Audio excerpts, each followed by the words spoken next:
ពីរយ៉ាងដែលស្ត្រីបានភ្លេចនៅពេលដែលគាត់មានបញ្ហាធ្លាក់សហើយគាត់តែងតែប្រាប់ខ្លួនឯងថាខ្ញុំមានអនាម័យគ្រប់គ្រាន់ហើយខ្ញុំគឺជាមនុស្សដែលស្អាតបំផុតចាអញ្ចឹងទាំងអស់គ្នាអាចដឹងទេថាតើរឿងពីរយ៉ាងដែលស្ត្រីភ្លេចហ្នឹងតើខ្ញុំអាចនឹងនិយាយពីអ្វីឬក៏ទាំងអស់គ្នាអាចទាយចិត្តខ្ញុំសាកមើលថាតើស្ត្រីនឹងភ្លេចរឿងអីគេចាអញ្ចឹងថ្ងៃនេះខ្ញុំនឹងលើកយកនៅបញ្ហាធ្លាក់សមួយដែលយើងហៅថា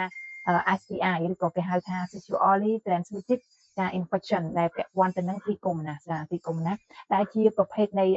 ការចម្លងឬក៏ដោយសារតែមេរោគដែលបង្កនោះដោយសារតែប៉ារ៉ាស៊ីតអញ្ចឹងណាអញ្ចឹងកន្លែងនេះបងប្អូននៅពេលស្ដាប់ឮសូរថាប៉ារ៉ាស៊ីតបងប្អូនប្រកាសជានឹកឃើញហើយថាតើប៉ារ៉ាស៊ីតមានប្រភពនៅកន្លែងណាខ្លះចា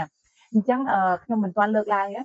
ខ្ញុំនឹងជំរាបបងប្អូនថាតើពួកទីកុំណានេះនៅពេលដែលយើងឆ្លងវានឹងមានរោគសញ្ញាអីគេខ្លះចា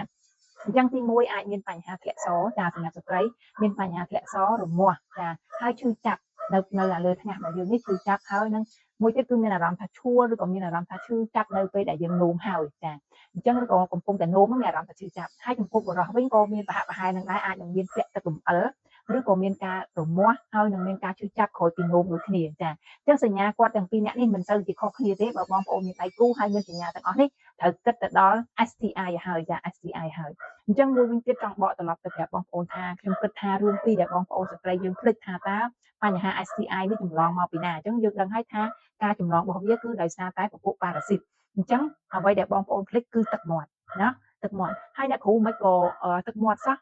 ក៏អាចចម្លងទៅរឿងបញ្ហាផ្លូវភេទបានដែរគឺទាំងអស់គ្នាអាចគិតមើលប៉ុន្តែកន្លែងនេះខ្ញុំអាចនិយាយថាវាជា oral sex ចាអញ្ចឹងពាក់ព័ន្ធអានឹងមួយពាក់ព័ន្ធរឿងមួយទៀតពាក់ព័ន្ធទៅនឹងអនាម័យនៃការសម្អាតដៃរបស់យើងនេះចាដៃរបស់យើងនេះវាអាចនឹងមានប៉ារ៉ាស៊ីតវាអាចនឹងមានបញ្ហាផ្សេងដែលវាអត់ស្អាតអញ្ចឹងកន្លែងនេះខ្ញុំគ្រាន់តែលើកទឹកចិត្តឲ្យស្ត្រីយើងទៅ check ឡើងវិញពីសុខភាពខ្លួនឯងដៃមុនពេលរួមភេទអនាម័យមុនពេលរួមភេទចាហើយសកម្មភាពនៃការរួមភេទតើយើងអាចនឹងងាយនឹងចម្លងបញ្ហាអស់ហ្នឹងទេតើយើងជាមនុស្សដែលមានដៃគូប្រមាណអ្នកចាហើយនៅពេលដែលយើងមានដៃគូមានរោគសញ្ញាទាំងអស់ហ្នឹងតើយើងបានព្យាយាមមានន័យថាកាត់បន្ថយការចម្លងដែរទេតាមរយៈការប្រើប្រាស់សមអនាម័យឬតាមរយៈការទៅត្រួតពិនិត្យឬក៏ទៅតាមដានជំងឺនៅទីពេទ្យឬក៏នៅកន្លែង clinic អីជាដើមហ្នឹងចាអញ្ចឹងកន្លែងនេះគ្រាន់តែចង់ជម្រាបបងប្អូនថារឿងពីរហ្នឹងទី1ពាក់ព័ន្ធទៅនឹងទឹកមាត់តែបងប្អូនអាចភ្លេចចារឿងទី2ពាក់ព័ន្ធទៅនឹងទឹកដែលយើងប្រើប្រាស់ចាទឹកដែលយកខ្ញុំលើកឡើងមកទីនេះខ្ញុំសង្កេតឃើញខ្លួនឯងចាដោយសារតែ